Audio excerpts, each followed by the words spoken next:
John, here to show you the snake defense, the second dynamic of my 10 animal defense system. I consider this the most important because I had the scorpion defense by itself for 2 years, and then as I was trying to show this to a friend, to the first dynamic, they weren't getting it, and they did their own move. After a few more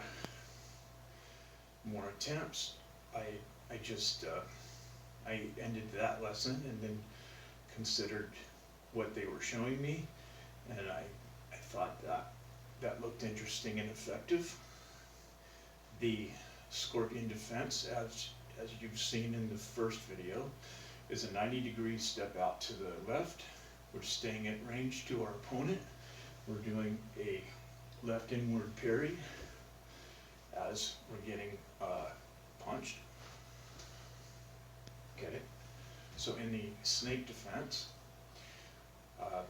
as my friend showed, wanted to be closer to the opponent, so he stepped at a 45-degree angle, and he came in with his right instead and was blocking with the forearm and elbow.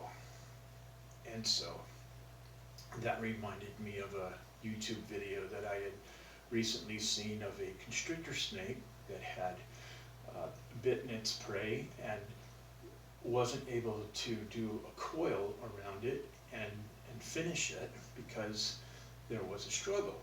And so instead it threw a U-shaped loop over the side of its prey, pinned it down, and then from that point it was able to win. All right, so I thought of the force and of that coil, you know, reminding me of the elbow and forearm attack. Right, so we have our opponent standing in front of us and then spontaneously reaching out to grab or push us. They're not charging with great momentum, and cover that with another dynamic.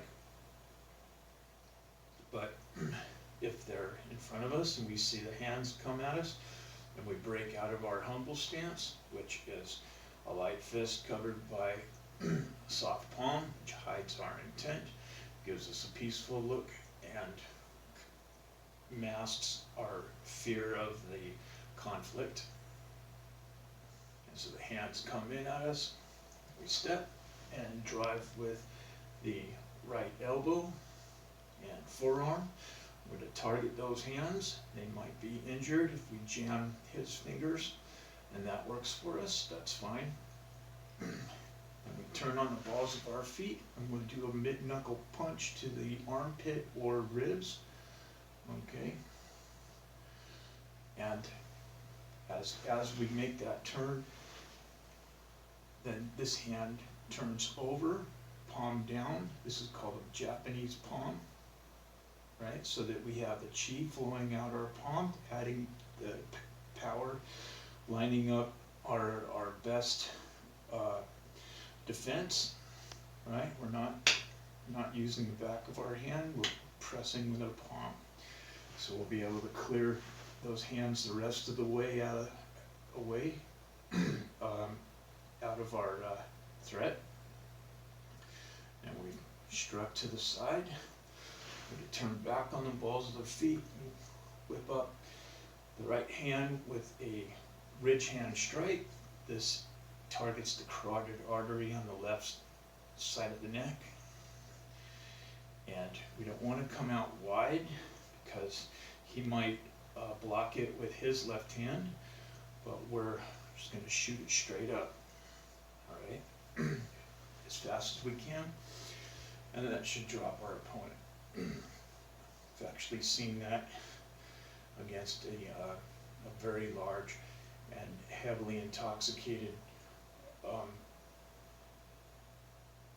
ogre of a man who was like 7 foot tall and over 300 pounds of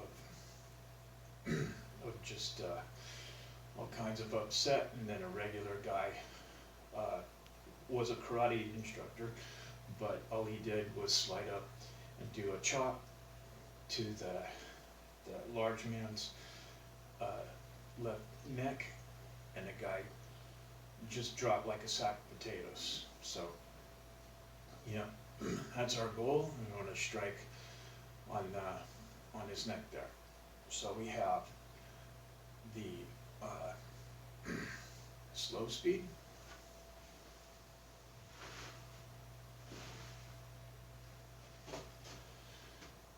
and practice speed, and the application speed. So we have one option to this technique. It's against a taller opponent. I'm showing it to a friend of mine who's 6'4", and came in, and instead of striking for the side, his arm was then pulled back out of and denying me that target. So I came in and I did a reverse chop, same hand formation with the thumb tucked out of the way. Then I finished with the regular one. So practice speed, and the application speed for the option. It's a snake defense. Thank you. I wish you peace.